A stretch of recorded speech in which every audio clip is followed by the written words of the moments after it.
Hey everyone, before I show you how to do this, I'm going to show you the final result so that if that's not what you're looking for, you can just move on and find another YouTube video. Here we're going to do a simple crew list and we're going to create this little drop down that has positions in here that you can choose from.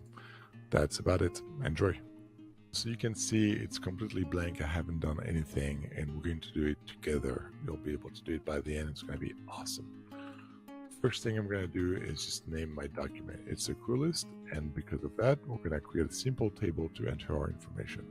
So very simple. I'm going to go first name, last name, phone, email, and finally position. And that's really the minimum we can do. I could of course add the rate or the account code, but for now I want to keep it as simple as possible. Next, I'm going to delete the columns and the rows that I don't need. So for that, I could just select the column header and then scroll and then hold shift and select all the other columns, but there's a better shortcut to do that. Select your header and then I want you to hold the control and shift button and then hit the right arrow. As you can see, it selects all my data. The way this works is that it selects all the columns or the rows until it encounters either empty column or a column with data. So for instance, if I hit X right here, I select S and then I do the same thing, Control Shift right, you see it stops at the X. If I hit right one more time, it goes all the way till the end. So super handy. Here, I don't have that many columns, but for instance, I could have a ton of rows and it's going to be very handy. So Control Shift right and delete all these columns. Do the same for the rows. I'm going to keep 10 rows. So header plus 10 equal 11. And again, Control Shift, and this time down, and we see, boom, 990 rows all in one go. And I'm going to delete these rows as well. Next up, I'm going to make what's called banded rows. And in G Sheets, you have to go to the bucket item and go alternating colors. This little menu appears and you can see I have an option to have a header or not. In this case, we're going to keep it. I could also have a footer, not very useful here. And finally, I have a bunch of colors to pick from. I'm going to go with green. Why not? If I want, I can make it a custom color, but I kind of like this one, so I'm going to hit done. And here we go. We're going to have little alternating rows. It makes it a lot easier to see what's going on. I'm going to make my header bold just for style, and then I'm going to select all the columns and just start doing some formatting here. First of all, I want to make sure everything is aligned to the left, just because I like that. And also I'm going to center everything. That's, I think, a personal preference, but I kind of like that. I'm going to make the rows a little wider again, because I kind of like that stuff. So you right click and then you go to row height, custom, and I'm going to put it at 30. Boom. There we go. Nice. And let's start typing some data and see if we have to resize our columns. So for instance, add myself in there. Then a random phone number.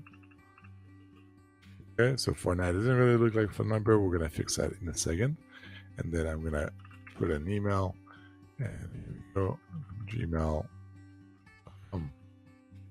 So right off the bat, we see we have to resize that a little bit. So I'm going to right click, resize it, and instead of 100, I'm going to go to 150. And finally, position, I'm going to enter something, and producer is a pretty small title. Same thing, we might need some more room down the road, so I'm going to go to 200 on this one. All right, so the phone number, obviously, you could just go in and type parentheses and dashes and everything, or dots, whatever you want to use. But let's be smarter than this and actually create our own formatting for this.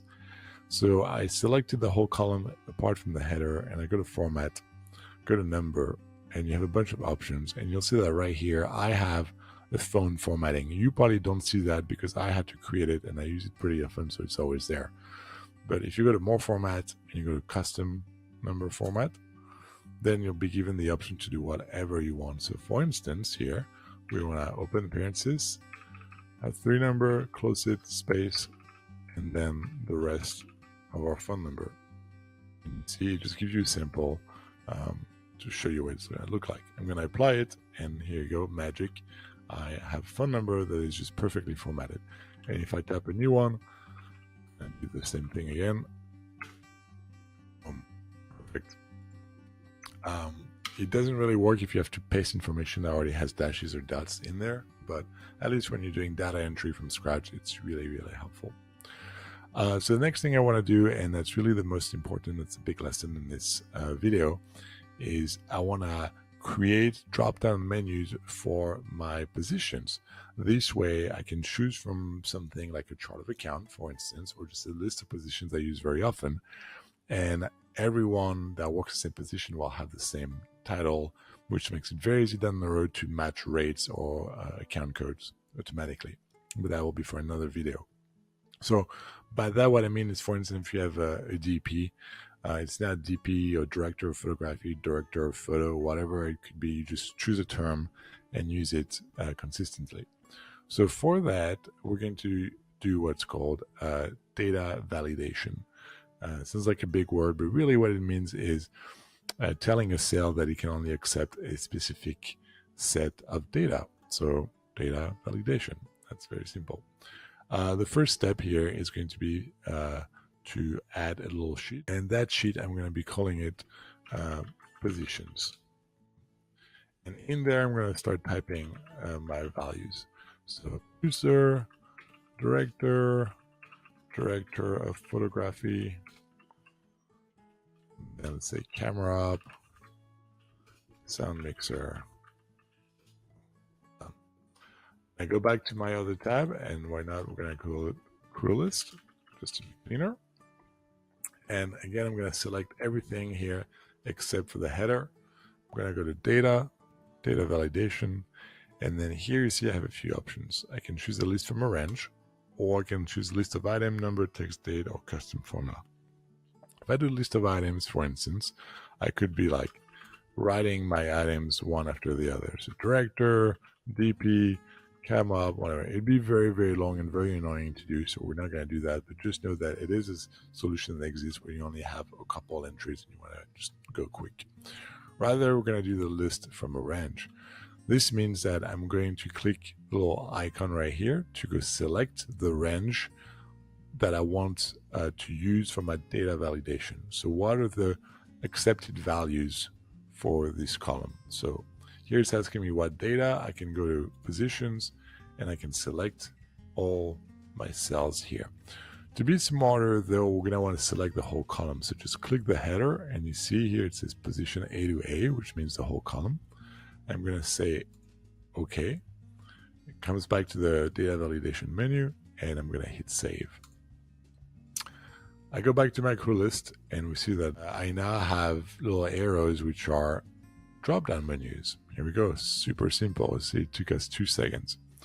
Now, what's awesome about this also is that if I start typing something, so for instance, producer, so P finds two words with P, and then as soon as I say PR, it's producer, and I can just select it and hit enter. It even capitalizes things for you, which is great if you want to be consistent. With director, for instance, you see that it just gives you the 2 options, and CL, you start adding another letter. And then finally, I said earlier it was smarter to select the whole column, and the reason is because I can now add positions on the fly and they'll be reflected in my menu. So for instance, if I want to add, let's say, set PA, enter, come back to my crew list, and I open my drop down, it's right here. Boom, done. So you can see it's not a complicated setup. You just add them and then make it your new template and then keep going. And once at some point you'll have your, perfect list for every job.